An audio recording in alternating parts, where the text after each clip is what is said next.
सबने LPG, CNG, PNG और LNG इनके नाम तो सुने होंगे, पर इनमें डिफरेंस पता है? क्या ये सब जो सेम गैस है या फिर अलग है?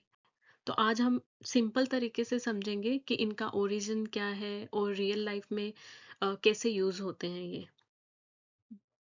तो सबसे पहले एक बेसिक रियलिटी समझ लो कि जो एनर्जी मार्केट है वो सिर्फ साइंस का टॉपिक नहीं है, ये जियोपॉलिटिक्स से भी डीपली कनेक्टेड है। अगर कभी भी टेंशन होती है तो जैसे ऑयल और गैस प्राइसेस जो है वो तुरंत रिएक्ट करते हैं और इसका जो इफेक्ट है वो हर जगह फील होता है। तो सिंपल है कि जो एनर्जी सोर्सेज हैं, कंट्रोल इकोनॉमी। इसलिए इन गैसेस को समझना सिर्फ एग्जाम के लिए नहीं, रियल वर्ल्ड अंडरस्टैंडिंग के लिए भी इम्पोर्टेंट है।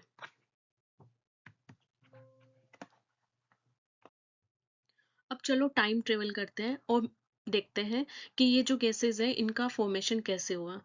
तो मिलियन ऑफ ईयर्स पहले जो ओशियंस हैं उनके अंदर प्लांट्स और जो ऑर्गेनिजम्स हैं वो सेटल होते गए और उससे फिर क्या हुआ कि उनके ऊपर जो है लेयर्स जो है वो बनती गई, सॉइल, रॉक्स, और धीरे धीरे एक्सट्रीम प्रेशर और हीट के अंदर ये सब कन्वर्ट हो गए हाइड्रोकार्बन्स में। यानी जो यही जो हाइड्रोकार्बन्स है आज के फ्यूल्स हैं। तो जो फ्यूल है वो कोई इंस्टेंट चीज नहीं है, ये मिलियन ऑफ ईयर्स का ट्रांसफॉर्मेशन है, इसीलिए ये लिमिटेड भी है और वैल्यूबल भी है। अब देखते हैं अर्थ के अंदर क्या हो रहा होता है। ये एक नेचुरल स्टोरेज सिस्टम है, लाइक नेचर का अपना एक कंटेनर सिस्टम है। टॉप पे होता है नेचुरल गैस, क्योंकि वो सबसे लाइट होता है, और बीच में होता है क्रूड ऑयल जो लिक्विड फॉर्म में होता है, और सबसे नीचे होता है वाटर क्योंकि वो सबसे हैवी है, और ऊपर एक केप रॉक होती है जो सबको क्या करती है, ट्रेप करके रखती है।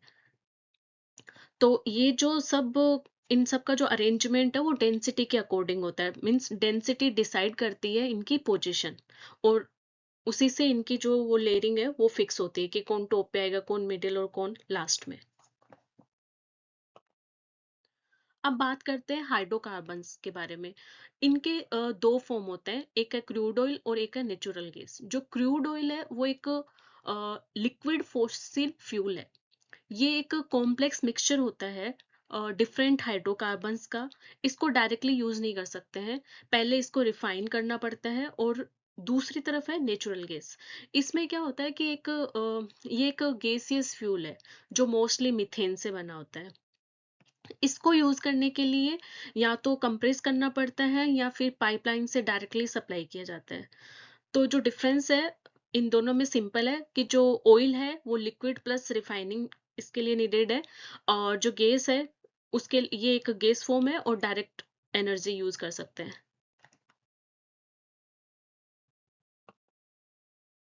अब देखते हैं कि जो क्रूड ऑयल है उसको हम यूजफुल प्रोडक्ट में कैसे कन्वर्ट कर सकते हैं। तो जो क्रूड ऑयल है उसको एक डिस्टिलेशन कॉलम में हीट किया जाता है, और जैसे जैसे इसमें टेम्परेचर बढ़ता है अलग अलग हाइड्रोकार्बन्स जो वो अलग अलग लेवल पे सेपरेट होते जाते हैं। तो टॉप पे लो टेम्परेचर पे हमें मिलता है एलपीजी जो कि है कुकिंग गैस, और थोड़ा नीचे जाते हैं तो पेट्रोल जो कि कार्स और प्लास्टिक्स में कार्स में जो यूज होता है। उसके बाद आता है केरोसिन जो कि एक एविएशन फ्यूल है। फिर आता है डीजल, तो जो ट्रक्स और हैवी व्हीकल्स में यूज होता है। और सबसे नीचे हाई टेम्परेचर पे मिलते हैं लुब्रिकेंट्स, वैक्स और बिटुमेन जो रोड्स बनाने में यूज होते हैं। तो बेसिकली जैसे जैसे हम इसको हीट करेंगे अलग अलग लेयर्स में ये सेपरेट होते जाते हैं और हमें डिफरेंट टाइप के प्रोडक्ट्स इससे मिलते रहते हैं क्रूड ऑयल से। अब यहाँ पे क्या है कि जैसे कंफ्यूजन होता है, what is LPG and CNG किससे मिलता है, पीएनजी कैसे मिलता है।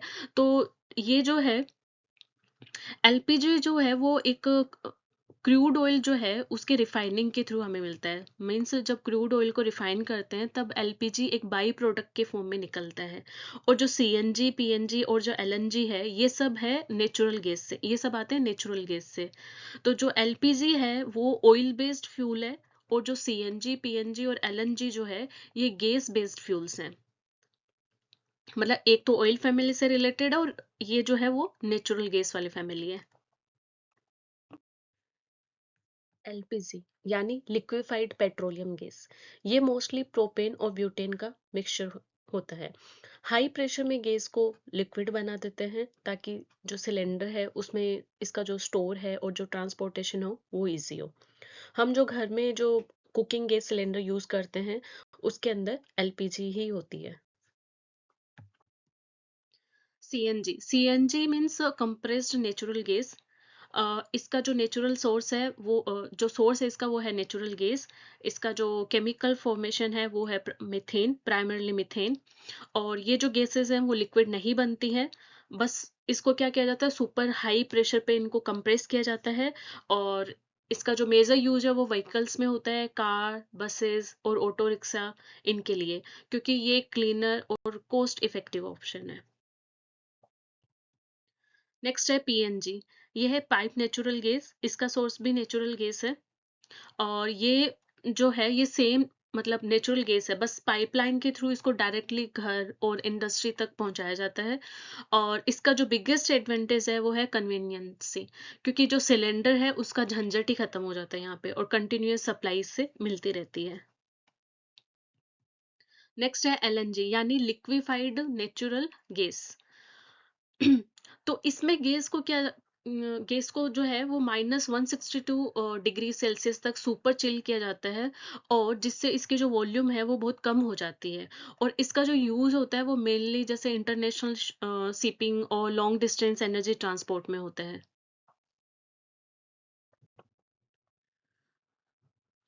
अब ये मेनली डिफरेंस चार्ट है इन चारों के बारे में, एलपीजी, सीएनजी, पीएनजी और एलएनजी के बारे में।